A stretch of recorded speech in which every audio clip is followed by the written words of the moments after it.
Sampurasun. Sekali merdeka tetap walk out secara bersama-sama.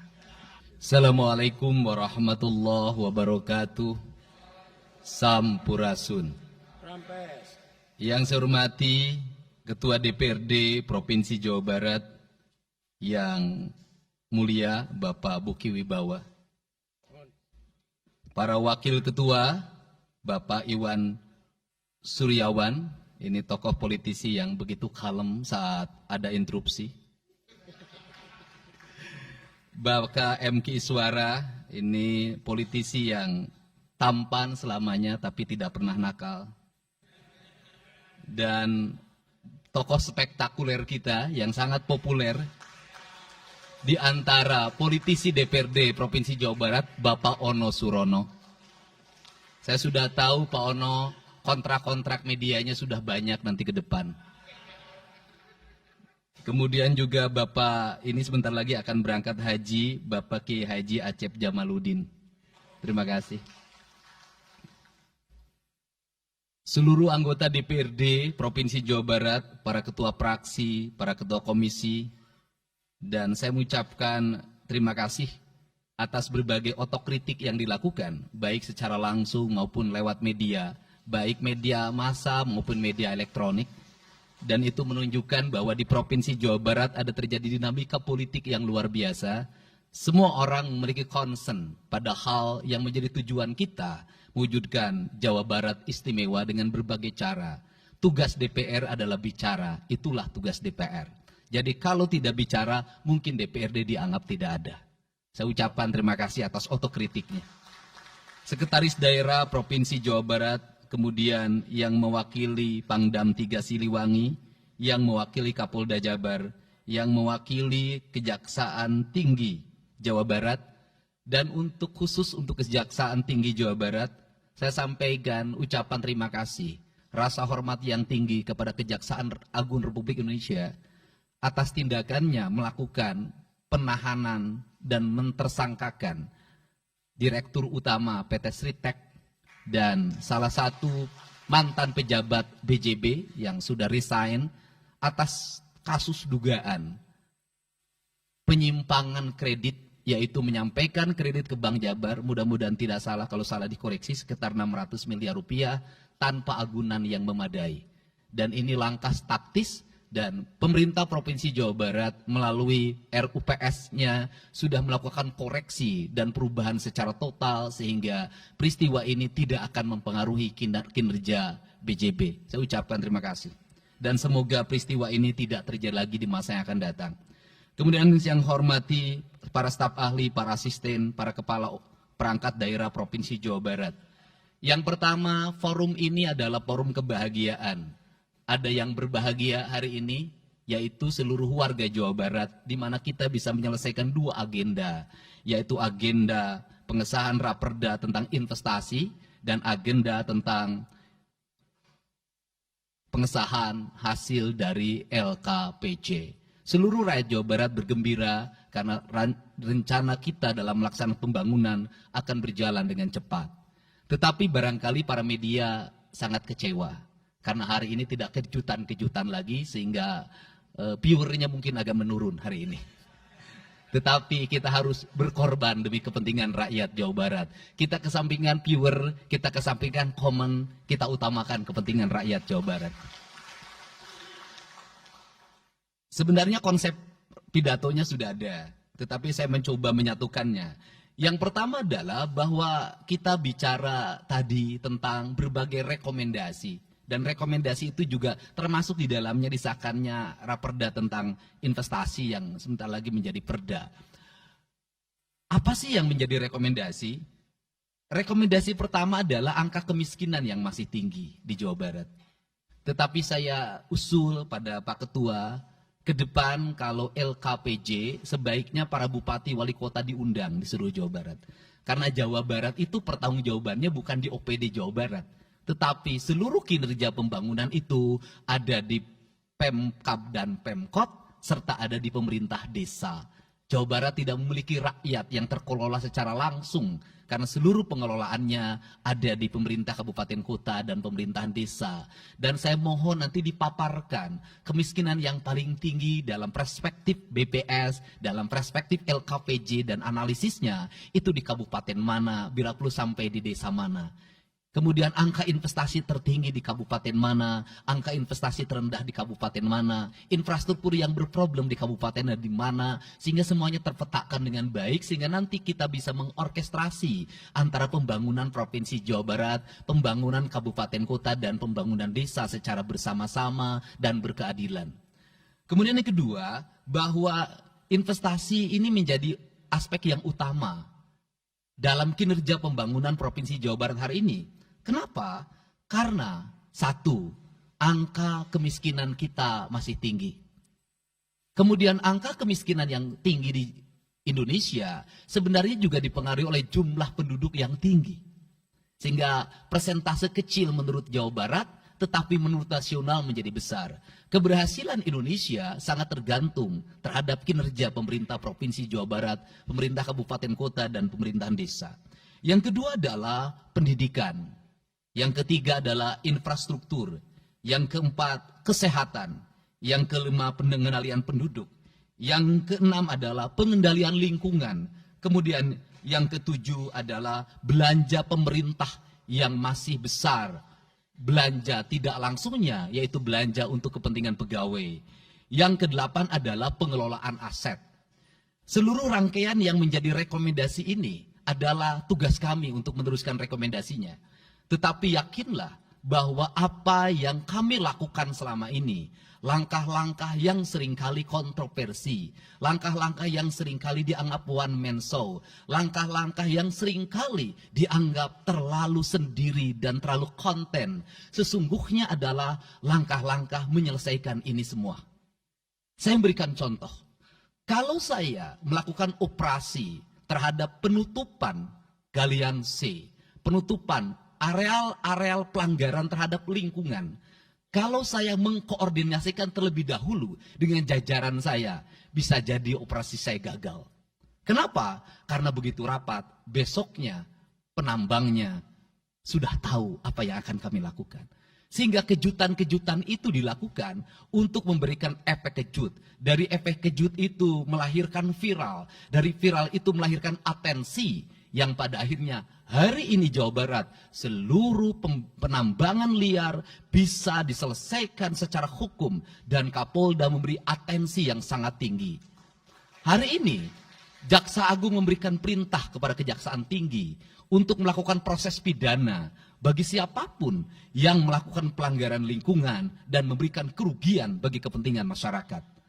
Yang kedua, saya sampaikan juga mengenai bagaimana melakukan penanganan terhadap berbagai problem lingkungan yang terjadi. Nilai tukar petani yang menurun, kemudian musibah bencana alam yang tidak berhenti.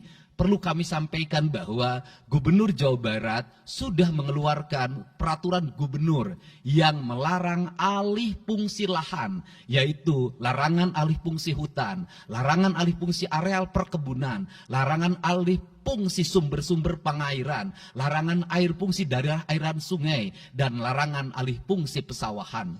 Yang itu harus segera ditindaklanjuti oleh kabupaten kota dengan melakukan evaluasi tata ruang secara menyeluruh. Karena inilah jalan yang terbaik apabila kita ingin melakukan perubahan lingkungan di Jawa Barat. Kemudian, masih bicara kemiskinan hubungannya dengan pendidikan.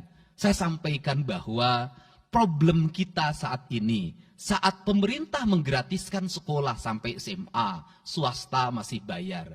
Maka gratis itu tidak punya makna. Saya tadi di jalan itu bertemu dengan orang-orangnya menangis di depan saya karena seragamnya tidak bisa terbayar. Saya katakan harga seragam berapa? 1,5 juta. Saya balik, jajan anak ibu berapa? Sehari 20.000. Apa sih yang terjadi? Yang harus diperbaiki bukan hanya pemerintah, tapi juga masyarakat harus diperbaiki.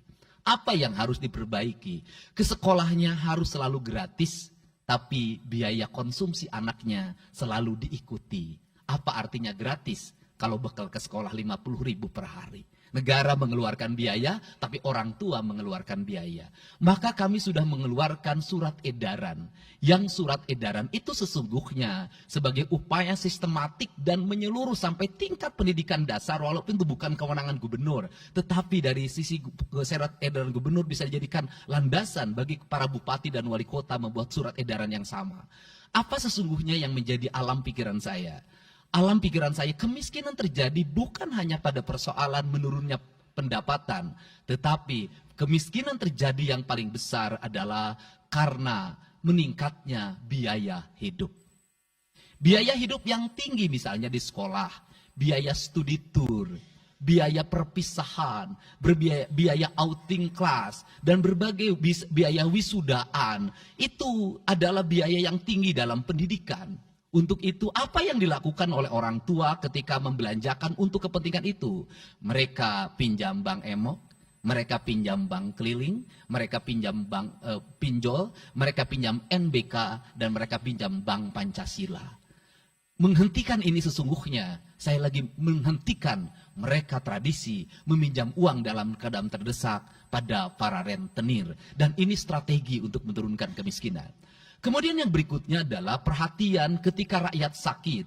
Maka pemerintah harus cepat hadir menangani. Kenapa? Karena orang bisa jatuh miskin ke dalam jurang yang lebih dalam. Manakala dia sakit tidak ada yang mengobati, BPJS-nya tidak mampu mengcover, biaya untuk ngontrak selama dirawat di Hasan Sadikin tidak punya, biaya untuk makan untuk keseharian tidak ada, sedangkan tulang punggungnya berhenti karena sakit. Ini juga menyebabkan kemiskinan. Kemudian yang berikutnya, kemiskinan terjadi karena rusaknya sumber daya alam, air yang hilang, sumber penghidupan yang hilang, sumber energi yang hilang, sumber protein yang hilang, sumber kalori yang hilang di lingkungan berupa kerusakan lingkungan, itu akan melahirkan kemiskinan. Maka alam yang tertata sesungguhnya adalah bagian dari upaya untuk menjaga kemiskinan.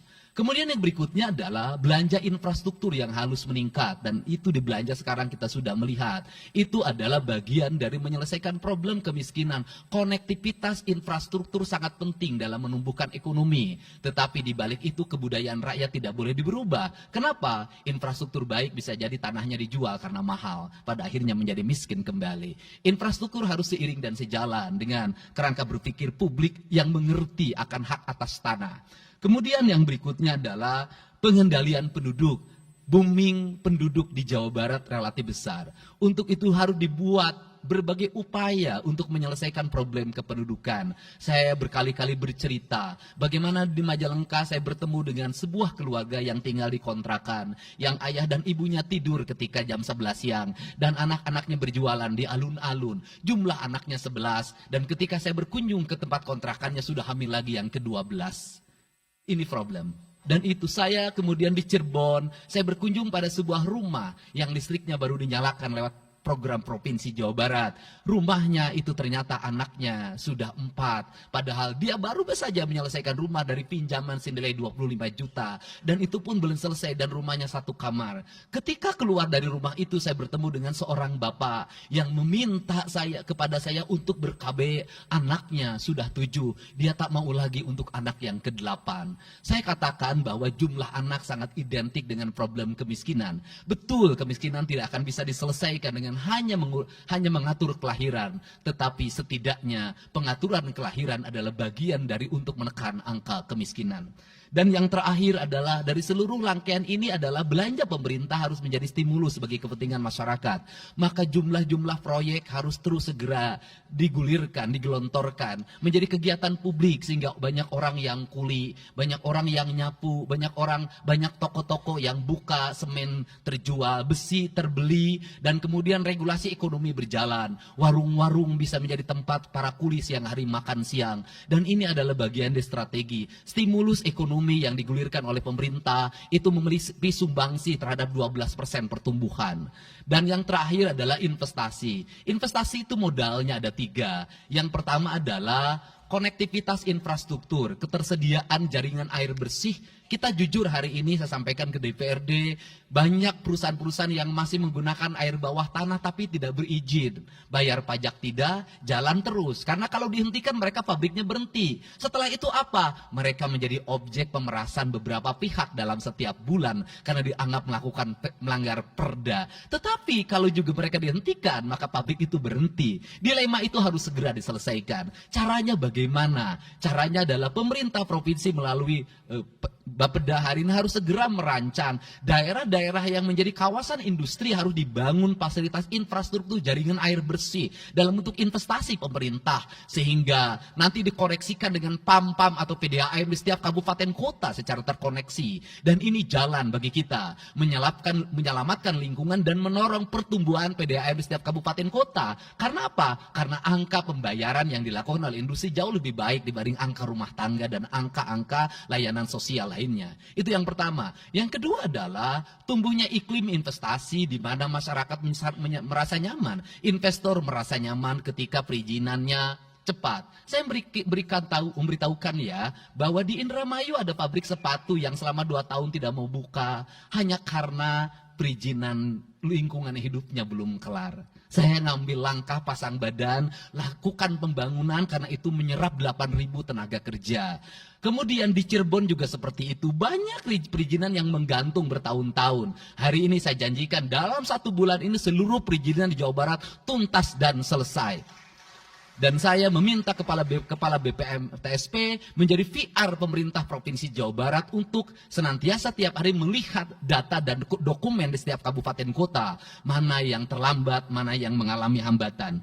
Kemudian yang berikutnya adalah kenyamanan dalam berusaha. Kenyamanan dalam berusaha adalah keterangan para investor dan lingkungan masyarakat terhadap berbagai aksi gangguan dari orang yang mengatasnamakan diri preman. Untuk itu hari ini kita cukup bersyukur di Jawa Barat, peristiwa ini sudah hampir tidak ada. Kapolda kalau dengar ada preman, hari ini turun termasuk ke Garut, dengar ada preman, Kapolda turun. Ini semua stakeholder sudah bergerak dengan baik, layanan investasi sudah berjalan dengan baik, tinggal satu lagi hambatan investasi adalah masyarakat menaikkan harga tanahnya luar biasa. Kasus BYD, kenapa mengalami hambatan sekitar 20 hektar, masih belum terbebaskan. Karena rakyatnya hari ini meminta 3 juta rupiah per meter. Padahal di situ dulu 150.000, itu pun jarang yang beli. Ini problem kita. Apa peran gubernur saya sampaikan? Peran gubernur bukan hanya mendorong bagaimana investasi berjalan melalui mekanisme administratif. Saya sampai turun untuk mijitin orang yang jual agar mau jual. Dan sudah ada beberapa yang berhasil saya rayu, saya dekati dengan harga. Itu pun tidak terlalu rendah, harganya 1,1 juta. Itu sudah paling murah. Ini yang terjadi di Jawa Barat hari ini. Tidak mudah mengelola sebuah wilayah yang begitu luas. Tidak mudah mengelola sebuah daerah yang kabupaten kotanya sudah otonom. Diperlukan pendekatan-pendekatan seorang ayah pada anak-anaknya. Sehingga hari ini saya di Provinsi Jawa Barat, saya tidak memposisikan gubernur. Saya kadang memposisikan menjadi ketua RT. Saya kadang memposisikan menjadi ketua RW. Saya kadang memposisikan menjadi kepala desa. Kenapa? Karena warga ini perlu disentuh dengan pendekatan emosional. Pendekatan emosional yang kebapaan, bukan pendekatan struktural. Untuk itu saya yakin bahwa forum ini adalah forum kebahagiaan bagi kita semua. Kita sudah bisa menyelesaikan 2 agenda besar. Semoga ini menjadi kado terindah bagi masyarakat Jawa Barat. Insya Allah kami akan menjalankan pemerintahan dengan baik. Apa yang kami susun, apa yang kami rancang, dan apa yang kami kerjakan adalah semuanya kami dedikasikan untuk kepentingan masyarakat Jawa Barat. Yang terakhir kami sampaikan juga bahwa kami kemarin sudah melapas 273 anak-anak yang mengikuti pendidikan di Dodik Rindam 3 Siliwangi. Hasilnya bisa dilihat secara terbuka di berbagai tayangan. Air mata tidak akan bisa membohongi kejujuran rakyat dan anak-anak itu. Dan saya sampaikan, hari ini ada 13 orang anak yang tinggal di rumah dinas gubernur. Pada saat yang lain orang tuanya datang menjemputnya, dia menangis. tak ada satupun orang tuanya yang datang. Seorang menjadi anak yang terbuang. Dan akhirnya saya memutuskan mereka untuk sekolah di Bandung dan tinggal bersama Gubernur Jawa Barat. Ini cara kita menyelesaikan. Saya ucapkan terima kasih pada semuanya. Semoga kebahagiaan menyertai kita semua. Dan saya yakin setelah kegiatan ini kita akan walk out secara bersama-sama. Wallahu muwaffiq ila aqwamit thoriq. Assalamualaikum warahmatullahi wabarakatuh. Sampurasun. Sekali merdeka tetap walk out secara bersama-sama. Download Tribun X sekarang. Menghadirkan lokal menjadi Indonesia.